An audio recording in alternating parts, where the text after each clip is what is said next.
Oh yes, kembali lagi di channel Ahaba. Nah, kali ini gue akan ngebahas tentang perbedaan front end masing-masing ya dari pembuatan website. Jadi pembuatan website itu banyak ya. Ada berbagian ya. Ada front end developer, ada back end developer, ada full stack developer. Nah, ini pembahasan menurut gue ya, menurut pandangan pribadi gue. Ini gue akan jelasin satu persatu apa itu front end, atau itu back end, apa itu full stack developer. Lah, itu gue loncatin bang. API ini nanti gue jelasin juga bagian terakhir. Yang pertama, gue akan jelasin tentang front end developer.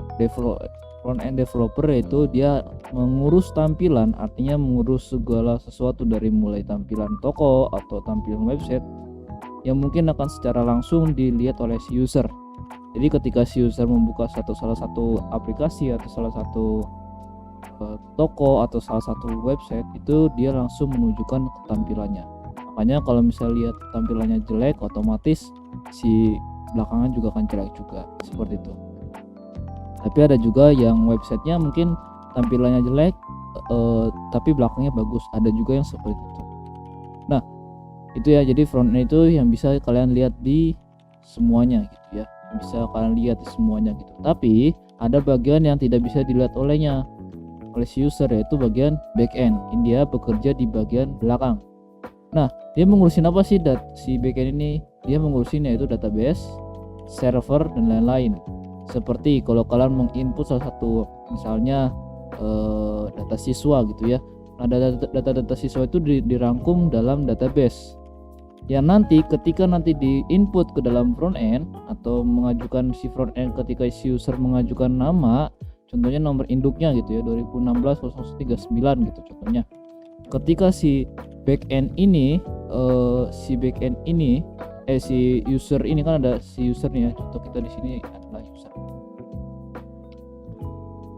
Si user ini meminta data, tolong dong ke bagian front end, tolong sampaikan gua mau minta data dari si nomor induk tersebut gitu ya. Contohnya 1200 30 2004 gitu ya.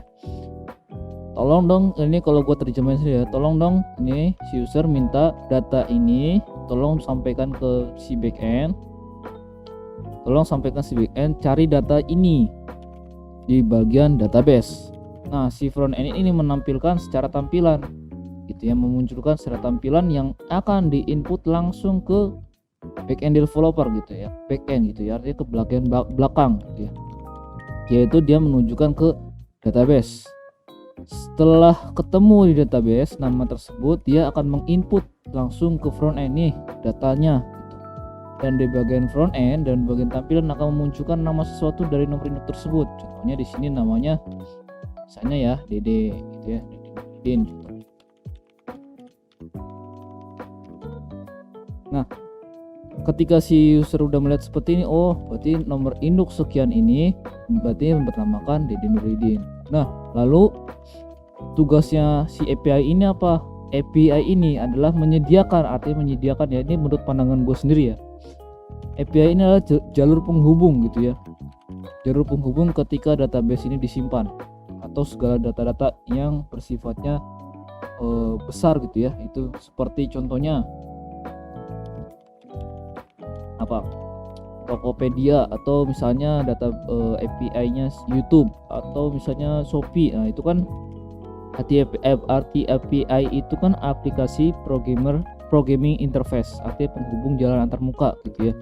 Nah, ketika si backend ini udah membuat API atau database besar gitu ya, Dia baru menggunakan data API yang berupa jenisnya link.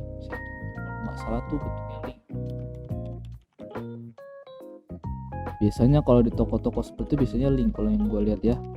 Ini berbentuknya link. Ketika nanti di generate ke dalam coding, yaitu berupa codingan secara menyeluruh dari mulai harga, misalnya ya toko online, dari mulai harga, terus jenis barang, kualitas barang atau segala macam yang akan diinput ke dalam API. Itu seperti itu. Jadi API ini adalah jalur penghubung. Sebentar kita lihat lagi. Masih. Nah, terus lalu gunanya full stack developer apa? Nah, gunanya full stack developer adalah menginclude ya, artinya merangkum keseluruhannya. Ini artinya si front end ini adalah tugasnya ya. Jadi bukan artinya dia bukan ini. Tugasnya si front end itu mengurusi tampilan gitu ya. Nah, API ini ya itu menyediakan link untuk menuju ke database. Tapi tugasnya ini si back end gitu. Jadi front end, back end, full stack. Nah, kalau full stack artinya dia harus bisa menguasai back end dan front end.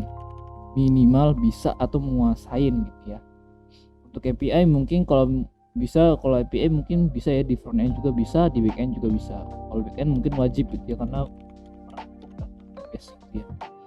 Itu seperti itu. Itu jadi kalau kalian melihat dengar kata API atau segala macam, API itu adalah aplikasi programming interface. Itu penghubung antar muka antara si user dengan si front end dan back end gitu. Nah, kalau misalnya si full stack tugasnya ngapain bang? Ini tugasnya merangkum seluruhnya nih, dari front end iya, dari back end juga iya, API pun juga iya, gitu, seperti itu. Itulah jalur pembuatan website kalau gitu. Nah, makanya ketika kalian membuat website terus segala macam, coba pertama kalian belajar, kalian coba buat seperti full stack sendiri. Mau back end mau front end dibuat aja dulu gitu ya, acak-acakan segala macam seperti itu, dibuat aja dulu. Nah, untuk selanjutnya baru kalian buat tim atau kontributor gitu ya. Nah, setelah itu ada di bagian di sini namanya security.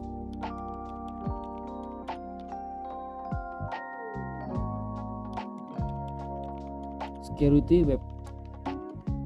Loh, itu apa lagi bang? Security web ini adalah mencakup server juga ya, jaringan juga iya, dia mencakup server juga ya. Ini menurut pandangan gue sendiri. Jaringan pun iya, atau aktivitas yang di dalam web.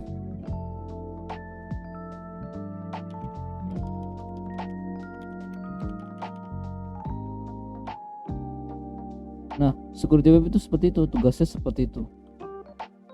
Dari mulai server juga iya, bagaimana menjangkau server yang kuat, itu adalah tugasnya si security web, itu menjaga server, itu menjaga ya, security kan keamanan gitu ya. Nah, terus jaringan juga iya, aktivitas di web juga iya, karena bahkan kenapa semua website harus ada security-nya, karena kalau misalnya tidak ada security atau segala macam, yang berakibat adalah kejebolan gitu ya. Arti kejebolan itu data-data kalian bisa kertas, atau mungkin data pribadi atau nomor handphone kalian ketika kalian mendaftarkan salah satu akun itu bisa dibobol atau bisa diretas. Itu seperti itu sih kalau misalnya security web tugasnya seperti itu. Terus bagaimana cara menguasainya gitu-gitu. Nah, gue udah buat di YouTube gua, yaitu jalur belajar front end yang pertama ya. Nanti gua upload lagi jalur belajar back end. Nanti gua juga upload lagi jalur belajar full stack. Jadi gua bertahap dulu. Oke, sampai sini aja. Jangan lupa untuk like, comment, and subscribe. Semoga bermanfaat. Dan jangan lupa silakan gabung di Discord kami, yaitu Ahaba Channel ya, di link deskripsi. Oke, sampai sini aja dan sampai jumpa. Bye.